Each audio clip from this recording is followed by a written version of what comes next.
Magandang hapon, narito na ang pinakahuli sa minomonitor nga nating si Typhoon Goryo na may international name na Podul. Narito ang ating pinakahuling satellite image kung saan ito ang sentro ni Typhoon Goryo ay huling namataan sa layong 440 kilometers silangan niya ng Itbayat, Batanes. Ito ay nagtataglay ng lakas na hangin na 120 kilometers per hour malapit sa sentro at bugso na abot sa 150 kilometers per hour. Kumikilos yan sa direksyong Kanluran, Hilagang Kanluran sa bilis na 25 kilometers per hour. At dahil nga dito kay Bagyong Goryo, asahan natin ang rains with gusty winds sa lugar ng Batanes. Samantalang southwest monsoon naman o habagat ang nakakaapekto sa kanlurang bahagi ng Southern Luzon, kanlurang bahagi ng Visayas, kanlurang bahagi rin ng Mindanao. Kaya inaasahan nga natin yung maulap na papawirin at mga kalat-kalat na pag-ulan, pagkidlat at pagkulog sa Western Visayas, Negros Island Region, Zamboanga Peninsula, sa may Barm, pati na rin sa may Soc-Sargen. Kayo ating mga kababayan, lalo na yung mga inuulan ng mga nakaraang araw pa ay pinag-iingat sa mga banta ng pagbaha o hindi kaya pagguho ng lupa.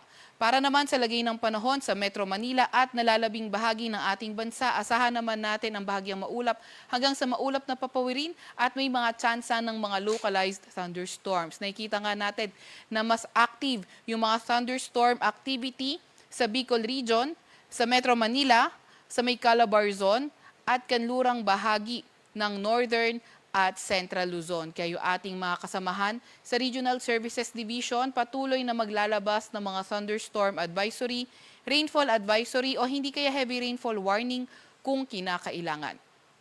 Maliban nga kay Bagyong Goryo, wala na tayong ibang namomonitor na low pressure area or bagyo sa loob ng ating Philippine Area of Responsibility.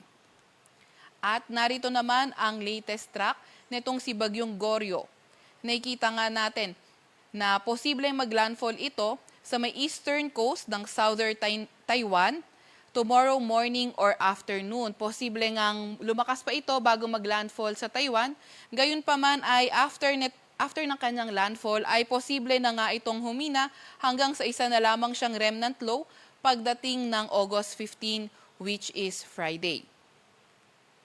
Nakikita nga rin natin na by around Wednesday, ayun yung pinakamalapit sa landmass ng ating bansa. By Wednesday or by tomorrow. At posible na nga lumabas ito ng ating Philippine Area of Responsibility tomorrow afternoon or evening.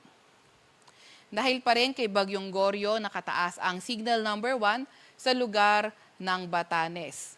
Base rin sa ating latest na analysis, signal number 2 ang pwedeng pinakamataas na tropical cyclone wind signal na ilabas natin for the event of Tropical Cyclone Goryo. Gayunpaman, kapag nagkaroon ng southward shift yung kanyang track o hindi kaya magbago ang radius nitong si Bagyong Goryo, posibleng dumami yung areas na magkakaroon ng tropical cyclone with signal. At dahil naman sa habagat, inaasahan nga natin ang bugso ng mga malalakas na hangin ngayong araw sa Babuyan Islands at ang northern portion ng mainland Cagayan at by tomorrow sa Babuyan Islands, sa northern portion ng Cagayan at ang northern portion naman ng Ilocos Norte.